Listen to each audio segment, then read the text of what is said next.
Whenever we replay an old episode, like we're doing today with one of my all-time favorite conversations with Sendhil Mullainathan, I always had a few words of context at the beginning to give listeners an idea of why we chose this particular episode. And with Sendhil, I thought, I'll just say, he's one of my absolute favorite people in the world. But then I had the good sense to re-listen to our original conversation, only to realize that is the exact phrase I used to introduce Sendhil in the original episode a few years ago. For me, there's no one more fun to talk to than Sendhil. I am especially excited about today's episode because my guest is Sendhil Mullainathan, one of my absolute favorite people in the world. Sendhil is a world-class economist, a MacArthur Genius recipient, and holds a university professorship at the University of Chicago. That's a special position reserved for only the most highly esteemed faculty. Only 10 of the university's 3,000 faculty members have that title. What makes Sendhil so special? His mix of brilliance and childlike curiosity make him unlike anyone I've ever known. His research reflects his curiosity. He's written about everything from racial bias and artificial intelligence algorithms to the psychological effects of poverty, from the determinants of CEO pay to corruption and who gets a driver's license in India. Welcome to People I Mostly Admire with Steve Levitt. I've known Sendhil for 25 years, but it wasn't until he left Harvard to come to the University of Chicago a few years back that I came to fully appreciate him. Lots of people are interesting if you only talk to them once a year, but not many people can make everyday conversation fascinating. He just never fails to amaze me with his creativity and breadth of knowledge, and I'm quite confident that once you hear him talk, you'll agree.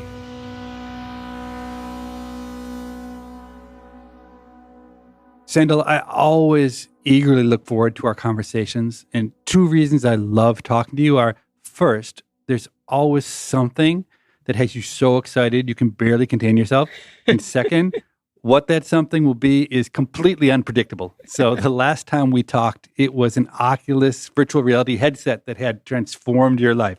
So is your love for the Oculus still going strong? Absolutely. I have to say, it is one of the more amazing inventions. I'm sure that lots of people out there who've been using it for years are like, how is this an insight? But these media for communication by which we can translate ideas to each other, they may start off as novelties, but they have profound consequences on how we live our lives. So I was convinced when we talked and you were so excited, I went right home and I immediately bought an Oculus for my research center because one of our goals is to transform the educational system. And the way you described your experiences, all I could think about is that the possibilities if we got this technology into classrooms must be infinite. And I must say, the workers in my center, I've never seen them tackle a project with such gusto. Our Oculus has been in use, I'd say, 10 to 12 hours per day, every day. And all of that time, I'm sure, is devoted to exploring the educational potential of the device. One thing I know about you is you don't think small, you always think big. What's your big vision for what happens with VR? Let me throw out an idea for you and see what you think. Why do we go into offices at all? I mean, at all. Why do we fly across country? Why do we do any of it? And it's because there is still a reality that somehow when you and I talk on the phone, or when you and I even talk on Zoom, it's not quite the same as being in person. Now, it's entirely possible that we can recreate that experience 100% with virtual reality, which, if you think of the knock-on consequences, let me give you an example. One of the things that people say is that the cell phone decoupled a phone number from a location. Suddenly, the cell phone made it so that a phone number referred to you, not the address at which it was sitting. If similarly, your office location was not a physical place, but was you can work from anywhere, you can do anything. It totally transforms our capacity to interact with each other and how we interact. So I'm curious what you think of that one. I actually thought you were going to say something different. I thought you were going to emphasize the fact that with virtual reality, you can bring any place to you. Oh, I love that. As well as you bring you to any other place. So you can be in the Grand Canyon or under the water or inside a molecule. You can be miniature now moving around NaCl, sodium and chlorine atoms. Yeah, that's a great idea, including places that aren't really places per se. You could be inside of the brain watching neurons fire. You've seen this, right? Like a good figure, a good drawing of some effect suddenly changes your understanding of it. So people say Maxwell, for example, came up with his equations for electricity in large part because he came up with these good diagrams. And the same is true of Feynman diagrams, etc. Imagine what it's going to do for science if you can put yourself in high fidelity simulations of the thing that you're studying. Bring the place to you is a terrific way of putting it. What's the path? The one problem is you've got this two-sided market issue, which is that, let's just say schools are the target. If schools don't have the technology and adopt it, then it doesn't make sense to develop the programs for it. But the schools won't adopt until you have the programs. If you look at a lot of the early day uses of computing, they weren't blow you away. They're just things that really got some people excited. Like I remember calling up bulletin boards to do virtual Dungeons and Dragons with, like, there was a modem. I still remember going, now you would have said, we built all this technology so you can play a role-playing game? Well, whatever. But it's related to your research assistants who work at your center. They're playing. And play is so underrated because it just fuels this first phase of all sorts of infrastructure building. And so I think even if 10 years out, we imagine all these grand changes, it heartens me that right now people who start playing with it enjoy playing and then start tinkering and make stuff they enjoy, because that gives you that kind of base layer of stuff and just creates demand. And from it, you get all this other cool stuff. And never having done it myself, what makes it so special? Here's a psychological fact that I think many people may not realize. It's like when someone says to you optical illusion, you think, oh, I know that. It's like this image where it's an old lady or a young woman. You can look at it both ways. But they forget that like every photograph, every TV screen is an optical illusion because it is truly two-dimensional, but your mind creates 3 dimensions. There's no 3 dimensions. It's just 2. But that optical illusion is actually relatively low fidelity. You put on the VR set and it feels 100% like 3D. So for example, there's this little thing with Jurassic Park and a dinosaur. And I was like, oh, let me play this video. Your heart is beating. And when the thing's tail comes at you, you say to yourself, it's not a real tail. Do not duck. And then you're like, I'm ducking before I know it. It taps into this very basic sensory system. And that's just amazing. We'll be right back with more of my conversation with economist Sendhil Mullainathan after this short break.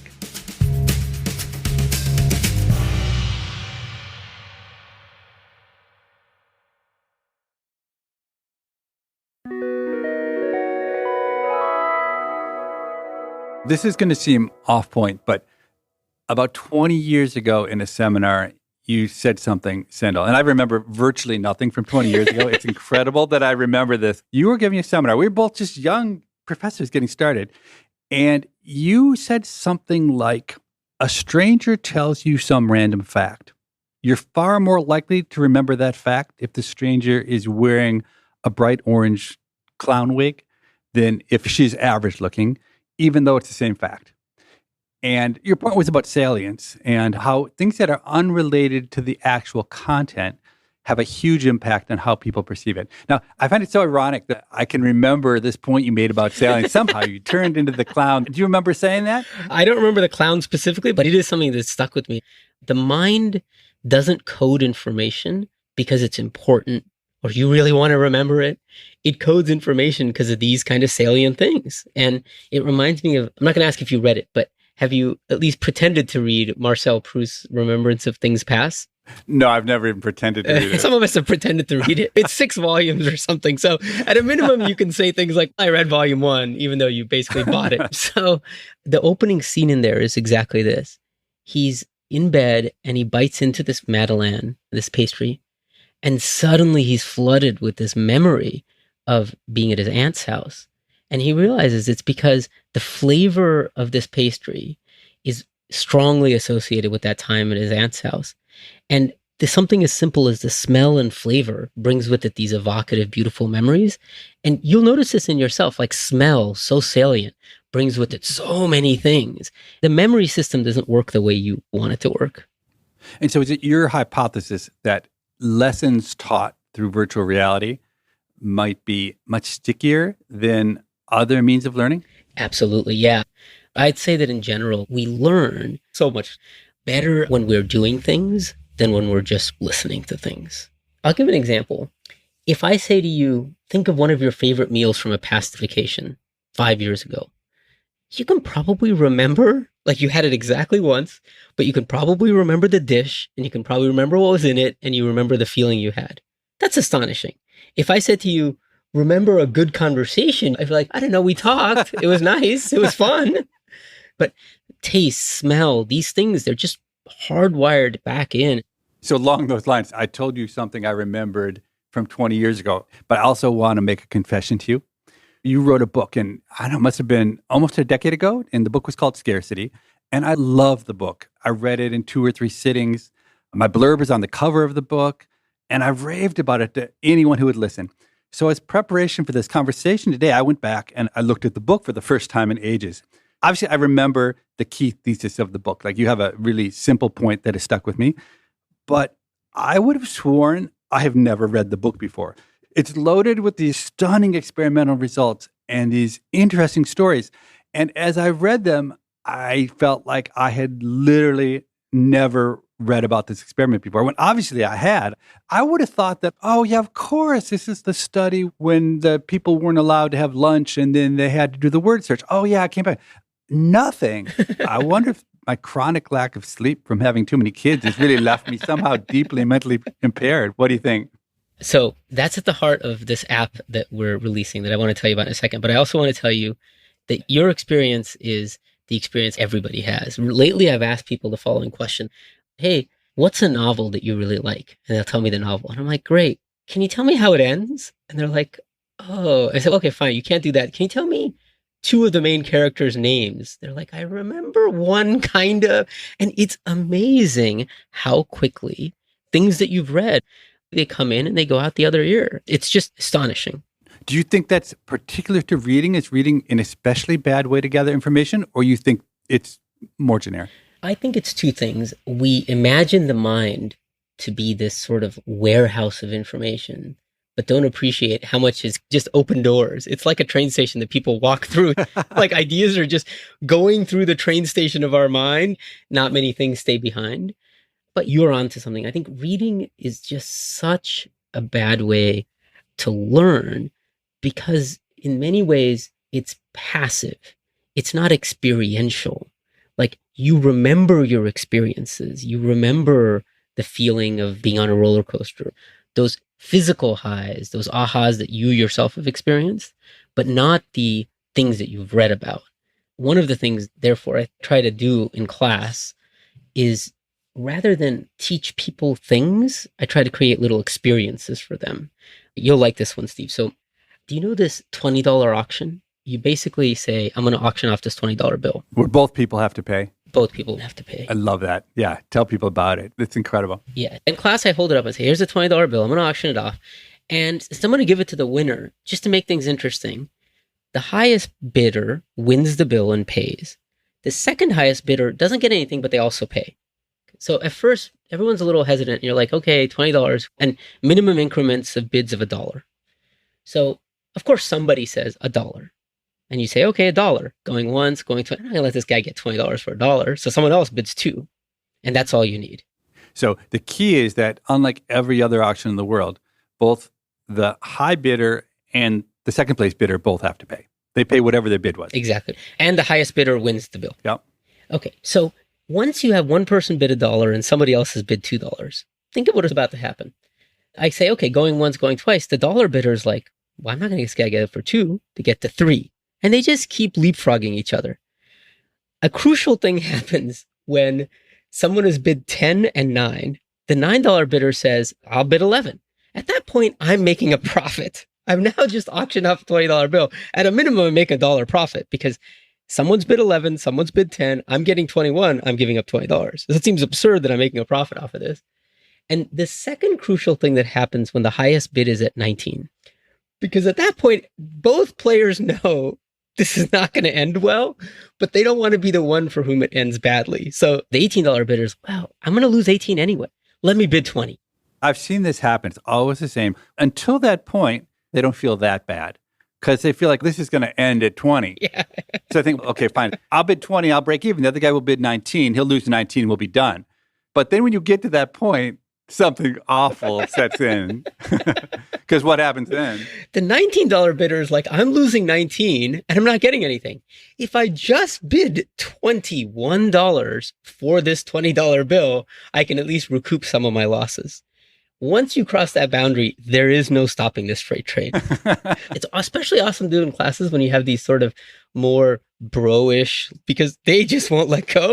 You have to just pull the plug. You have to say, I am calling it here at $42 highest bid. It's absurd. Obviously, the two people involved feel the lesson, but so does everybody else, having been part of it. And I'd say, now let's talk about the sunk cost fallacy, the idea of throwing good money after bad.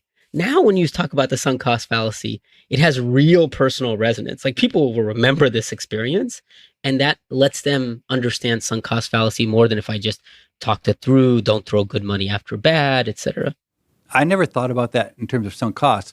What's always been to me so interesting is it's a game that once you start it, doesn't have an obvious equilibrium, because if I've bid 40 and you've bid 41, each time I'm faced with roughly the same problem, which is for $2 more, I get a chance at winning 20. And so if the other guy will quit with a 10% probability, it makes sense to do it. Yeah, exactly. I should walk through how I do it. I say, here's a sunk cost fallacy, throwing good money after bad. Here's something called escalation of commitment, where you consistently keep ignoring. You're like, we've already done it. It's only a little bit more. And I think a lot of sunk cost fallacies play out like this $20 bill auction.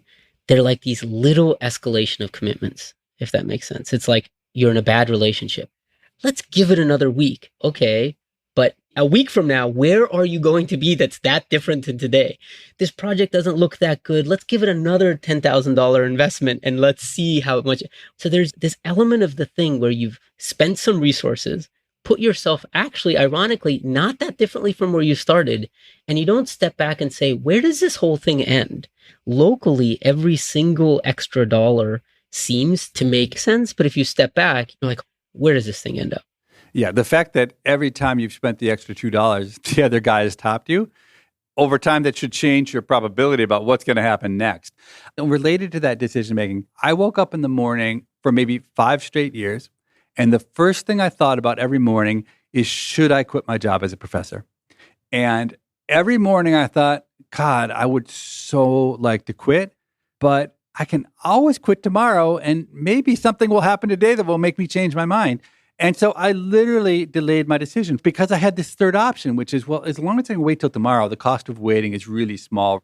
Like a good example in this game is if you weren't given the chance to go up by $2, which is essentially like pushing the decision till tomorrow, if you just had to make a decision, look, I'm either going to play this game until I'm dead or I'm going to stop now, everybody would stop now. It's the fact that you introduce this third option, which is like a wasting away option, that completely defines my life. I would say my entire life, that has been my rule of decision-making.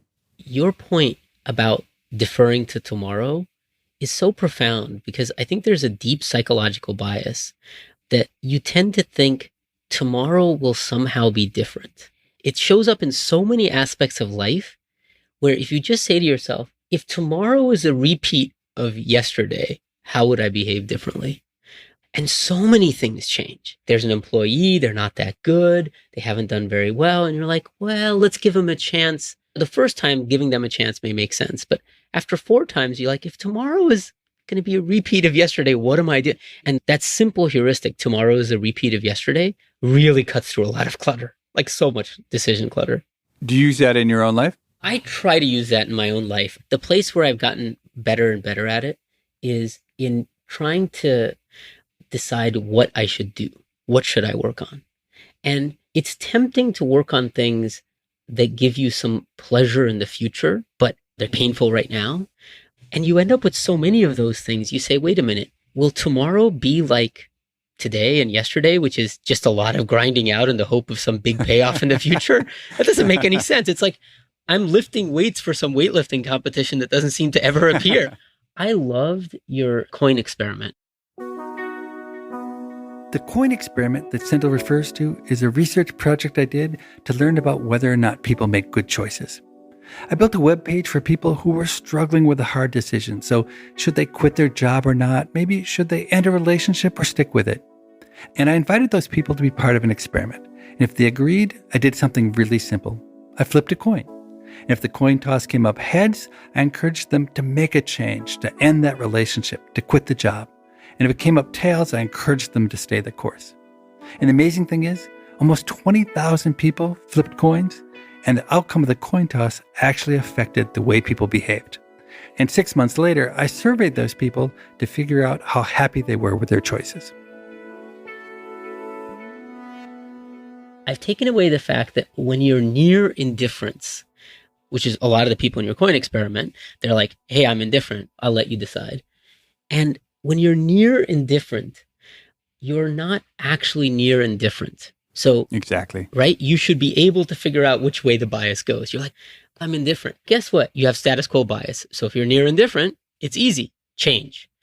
And there's so many things like that. You're like, if you're near indifferent, what's your bias? You tend to pick the better known option. Great. You're near indifferent. Pick the less known option.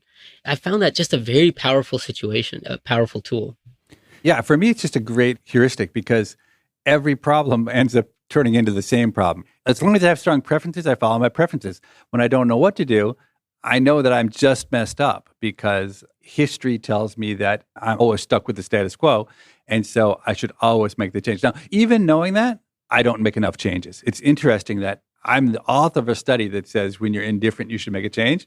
And my whole body convulses at the thought of change. And I don't do it. It's like incredible. I completely and utterly know that I'm doing something crazy.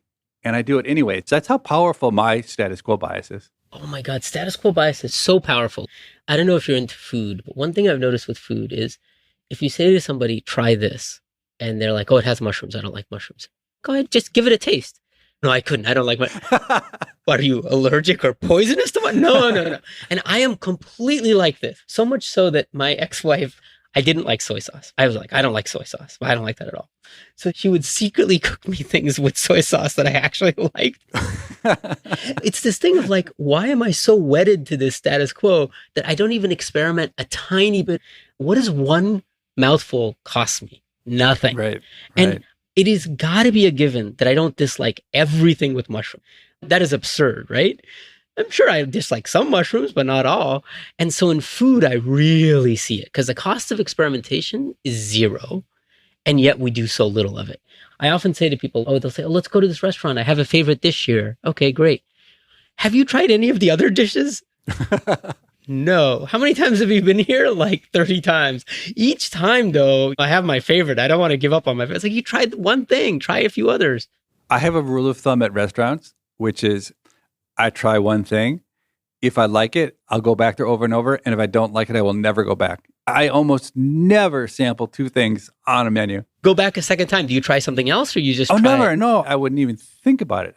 Almost every restaurant I frequent, I hit the jackpot the first time, and I can't imagine how anything could be better than the thing that I got the first time, ever.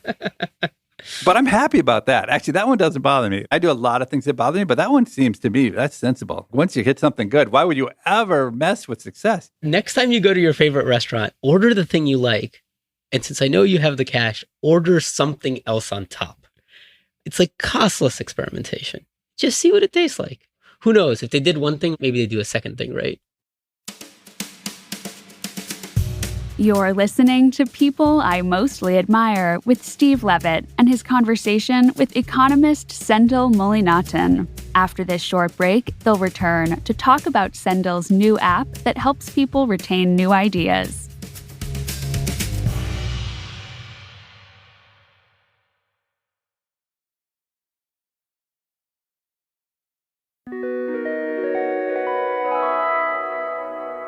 This has been such a typical Sendhil conversation. In a few minutes, he managed to go from Feynman diagrams to Marcel Proust to the sunk cost fallacy to not liking soy sauce. Now, I want to hear more about this new app. Since when do econ professors develop apps? So earlier in our conversation, you referenced an app that you developed. It's a learning app. What does it do? It's called Pique, Pique, like pique your interest. And at its core, it's trying to say, look, we have a fundamental problem in learning new ideas. We read about them, but reading is a bad way of learning. So what it tries to do is it takes books and the ideas in books and says, we're going to turn those into experiences. So like the dollar auction, you're actually going to go and experience something in the app, and then we'll say, look, you've learned about escalation of commitment. You say books. What do you mean by books? Like real books? Yeah, like real books. The first set we're doing right now is behavioral economics, behavioral science books. I'll give you an example. There's this great book by Leidy Klotz. It's called Subtract. It just came out. It's awesome. Oh, yeah, I've heard of that. I haven't read it. It's really nice. And it's one of the books in our app. And what we do is he has an experiment where there's a grid. Okay, so people come in the app, they see a grid, and the grid has different colors. And so your job is when you click on a tile, it changes the color. It flips it. It's a little game.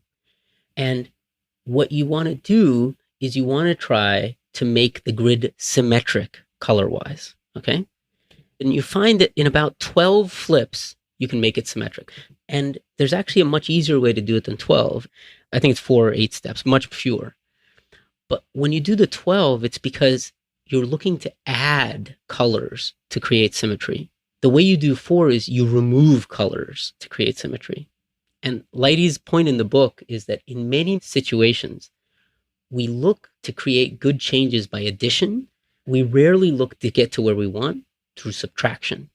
Reading Leidy's book is a delight, but playing games like this, where you're kind of struggled with the game, you're like, oh, I can't get it, I can't get to the best, and then you have the aha moment, you've learned the subtract lesson by doing it, and you remember that far more.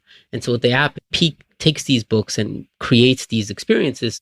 Is your thought that people will read the books first and get the lessons reinforced through the app, or that the app potentially becomes a very time-efficient way to avoid having to read 300-page books that only make a couple points? Yeah, I imagine that for a lot of people, they will do the app, and then for some, it'll motivate them to read more detail in the book. Because it's also more interesting to read a book when you've got a lesson from it motivating you and pushing you through. And I do think there's a time efficiency gain of doing the experience. It's like teaching. So take a book that many people would know. We have one that I like, which we can try on your listeners, and I can try on you as well, Steve. It's a memory experiment, okay? I'm going to list a bunch of words. I don't want you writing anything down. And then I want you to, after I list the words, write down whatever you remember. I'm going to list about 10 words. So it's pure memory.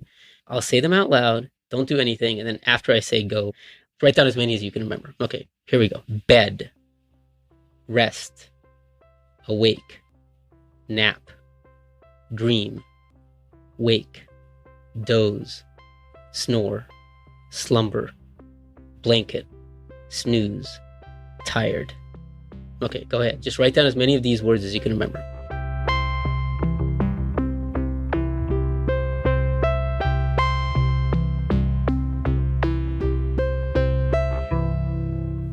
Did you write them down so you know what you actually said? I did, yes. Okay, do you have it? All right, so I got 7 written down. 7. Okay, so let's see. Do you have the word bed? Yes. Tired? Nope. Oh, yeah, I do. Yep. Dream? Nope. Slumber? Yep. Sleep? Nope. Oh. So for your listeners, let's just say you did, Steve. Let's just pretend you had sleep. Okay. Okay, so this experiment, over 50% of people remember the word dream, and over 50% of people remember the word sleep. But there's a big difference between those two words. Dream was on my list. Sleep was never on my list. You can reliably induce a false memory of the word sleep. And you can see what's happening here. Sleep is in the sort of network of these words. It's like that party where your friend says to you, hey, you remember that party you were at? And you're like, I wasn't at that party. They're like, no, you were there. And it's because every one of your other friends was there. They're like, well, you were there too. And sleep is like that.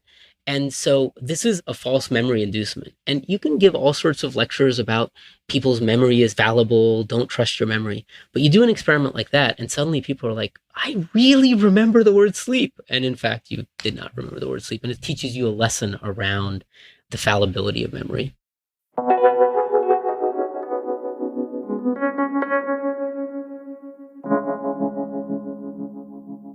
I brought up your scarcity book before. One of the things I found so unbelievable about that book is that I saw the title and it's called Scarcity.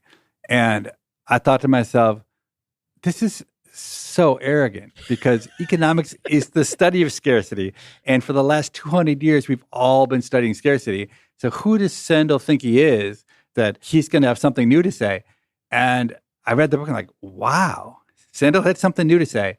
So first tell us what you had new to say, and then I think bring it home with the experiments. So economists study the physical fact of scarcity. You know, everything is scarce. You buy something, you're not buying something else. There's a constraint. What we are studying here is the psychology of scarcity, the feeling of having too little. And the hypothesis is that when you have too little of something, that tends to capture your attention. Your mind automatically goes towards it.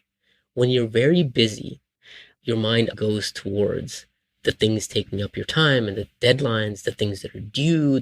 For the poor who are scarce in money, their mind automatically goes towards, oh my God, will I be able to make rent? And for me, the most satisfying thing about the book, it's the sheer amount of feedback I've gotten from people who have experienced poverty or who are experiencing poverty saying, this captures my experience of being poor.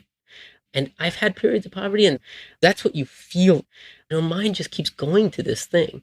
So I'll give you the example. This is a study not from the book. This is with Anuj Shah. And what we did was we reran the same word study that we just did around the word sleep, but we ran it with a new set of words. There are words like cash, pay, loan, dollar, gas, grocery. For rich people, if you give them that list, there's no word that they remember having heard that wasn't there. They remember some of these words, but they don't make up a word. But for poor people, when you give them the same list, a huge fraction of them remember having heard the word money. Because for the poor, you hear grocery, they think money. You hear gas, they think money. And it's like many roads lead back to money. The consequence of this is that if your mind was a processor, like a computing processor, a fraction of it beyond your control is constantly churning on these concerns about money, which obviously makes it much harder to think about anything else. I love these studies. Can you tell the one about when you bring people into the lab and you tell them not to eat beforehand? Oh, yeah. This is great. People are brought into the lab. And everyone's hungry when they show up, but some of them are given some food and now they're less hungry. And they're all given the same word search task. Imagine a grid of letters and you have to look for a word. And we say, okay, first word, cookie. And so you search for cookie. Second word, tent. And what you're really testing is after you've seen the word cookie, how long does it take for you to find the word tent? If you're not hungry, whatever, it's just another word, just go right along. If you're hungry, it takes much longer to find the word tent because your mind is still on that cookie. Not even that real cookie, but those letters, C-O-O-K-I-E. All it takes is a little bit of a prime for the hungry people, and suddenly their mind is off thinking about food. And I think that's an experience I'm sure everybody's had, that it's very hard to think about something else when you've just been reminded of a cookie.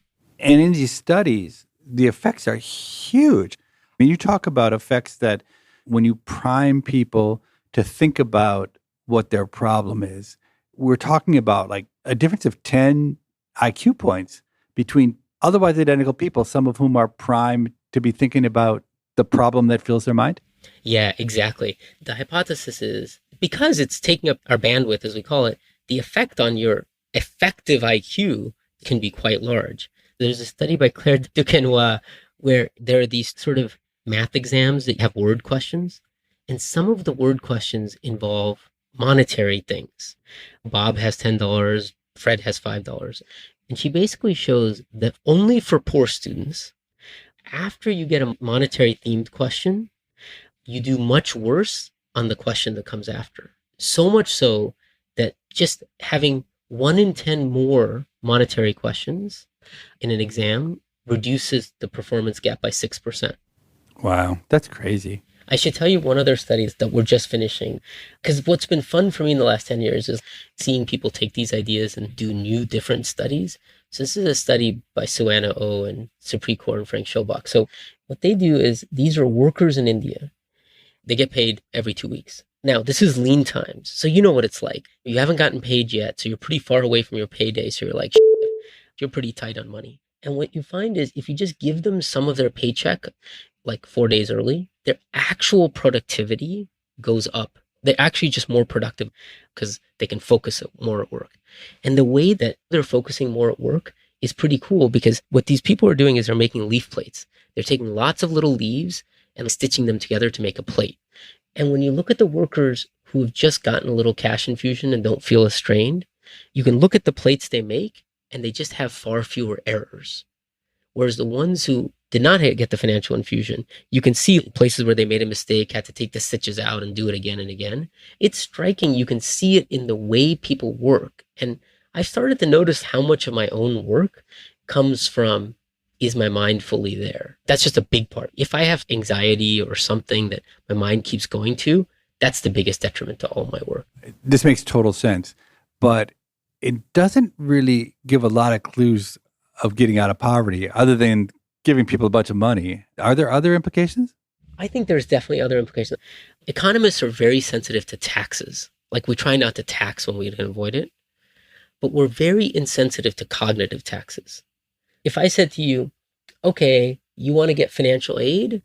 Go ahead, fill out this 50-page form.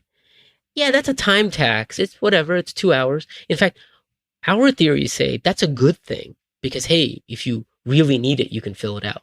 But you forget, just like those kids in the math exam, asking a poor person to fill out a 50-page form all about their finances is incredibly cognitively taxing. It's like asking you to think about the thing that's stressing you out the most. And so we impose these cognitive burdens on the poor without really realizing that we're imposing these cognitive burdens. And when you start looking at that, you realize how many of our programs are cognitively silly. So like TANF, this is welfare. This is a welfare program. The way you find out that you're about to hit your 5-year max is you get a letter in the mail with 2-3 months left. How does this make any sense that we're asking you to keep track? It's absurd, especially once you realize these type of results, that it's cognitively very challenging to think about these things. So I think that angle of rethinking how we design all the programs that poor people encounter through this lens, I think of as a promising angle.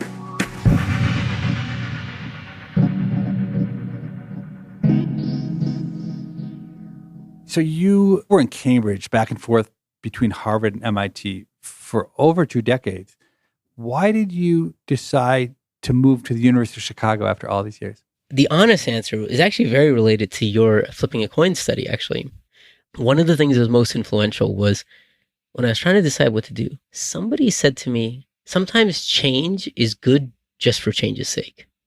That really stuck with me because on my pro-con list, nowhere was there written change. Mm-hmm. It's like they're material aspects, but when you reflect on it, what's the biggest aspect of this decision? Change. I'm going to be in a whole new city, whole new environment. And so once someone gave me that advice, I was like, oh, this seems like a relatively straightforward thing. Change by itself is just good. It's related to where we started. We ridiculously underweight the value of change. You know what I mean? Like, you think you're the same person wherever you go. That is absolutely not true. You're exposed to new things. Your mind changes. In many ways, I think people become stagnant as they get older because they're not doing enough to expose themselves to truly new situations. Do you have advice for young people who are trying to figure out their place in the world? The one piece of advice I would give comes from this awesome paper. I think it's Dan Gilbert. It's called The End of History Illusion. If you ask people, how much have they changed in the last 5 years? Most people say a lot, especially young people. Like, take a 22-year-old. Oh my God, who was I when I was 17? My God, 17 to 22, I changed so much. Then you ask people, how much will you change in the next 5 years? They're like, a little bit. Pick any age, you always act as if history has ended. All the change you're going to do is done, which is absurd because from 17 to 22, you change a lot. 22 to 27, you change a lot. So I think the biggest error people make is they think they are choosing for who they are right now. What they're actually choosing is for this person 5 years from now who's going to be very different from them. So if you say, I'm deciding whether to go work at company A or company B, if you think you're set, what you're choosing is between two companies. If you think that you're changing, what do you change towards? You change towards the people around you. So what you should ask yourself is, I am going to become like the people at company A or like the people at company B? That's who I'm actually going to become. Which of these kinds of people do I want to be as a person? That puts a whole different perspective on it, because now you no longer think of yourself. You're actually choosing versions of you. And you really have to accept that. Whenever I try to tell students this, it's amazing how much they resist it. People say this to me, I'm going into consulting, but I'm not going to be the stereotypical consultant. I'm like, my best guess is you are going to be the stereotypical. What do you want me to tell you? I've never heard anyone say what you just said. It's so interesting to hear it. I want to hear your advice. It's actually evolved a lot. It's been affected by this podcast and hearing what other people say. But I have come to believe that the single most important thing to recognize when you're young is that life is long and it's not a race. And there's this sense of urgency of not getting off the track of having to do something tomorrow.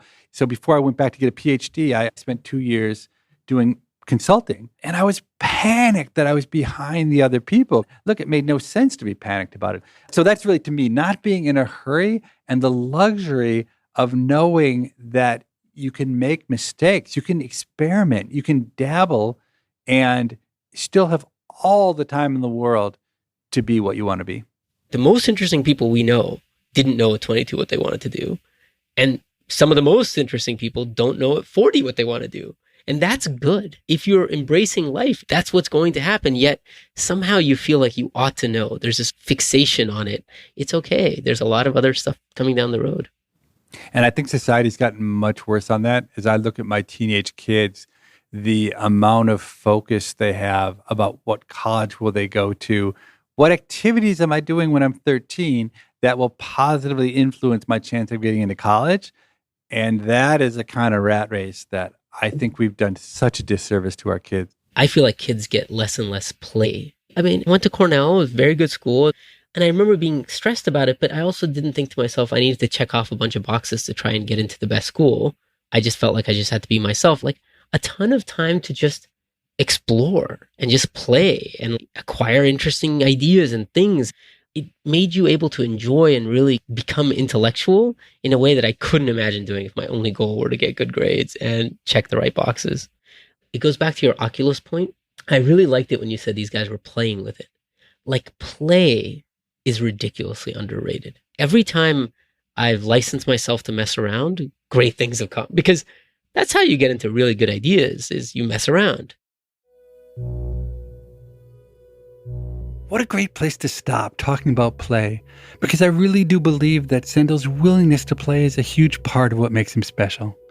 And I have to admit, I used to love play.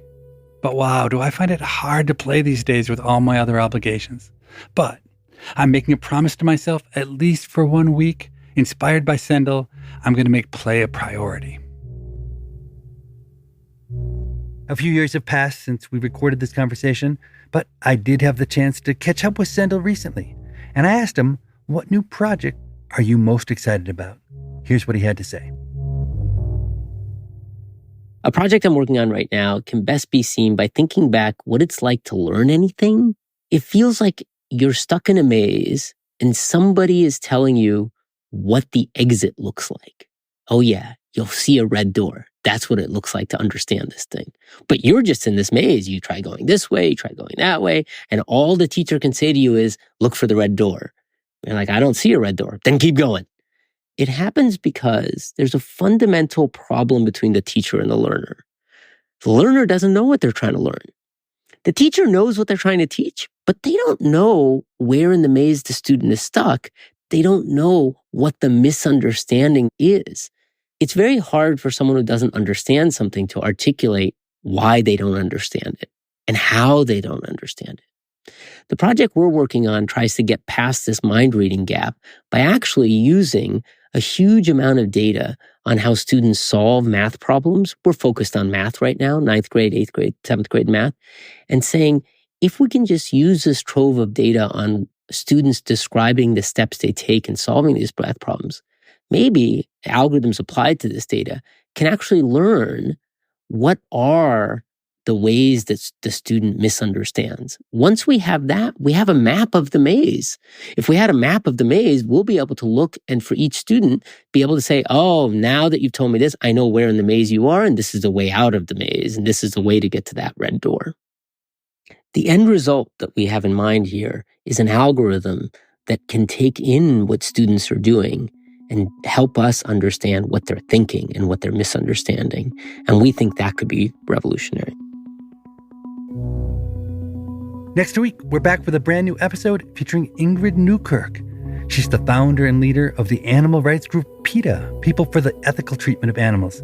I have no idea how this conversation is going to go. While that was happening, I was thinking, oh God, I'm going to die. And that's the end of my activism. And I was really furious. And so I thought, is there anything I could do to carry on when I was dead? And I thought, yes, you can. You could give a part of your liver to whoever is the president of France at the time to protest foie gras. As always, thanks for listening, and we'll see you back soon. People I Mostly Admire is part of the Freakonomics Radio Network, which also includes Freakonomics Radio, No Stupid Questions, and The Economics of Everyday Things. All our shows are produced by Stitcher and Renbud Radio. This episode was produced by Morgan Levy and mixed by Jasmine Klinger. Our theme music was composed by Luis Guerra. We can be reached at pima@freakonomics.com. That's PIMA@freakonomics.com. Thanks for listening. If somebody provides me detail about anything, and I have no recollection, I believe it's true. Steve, do you remember that $10,000 bet that we had? I was trying to figure out when you were going to pay me because I won that bet. No, it's not good because there's not enough detail.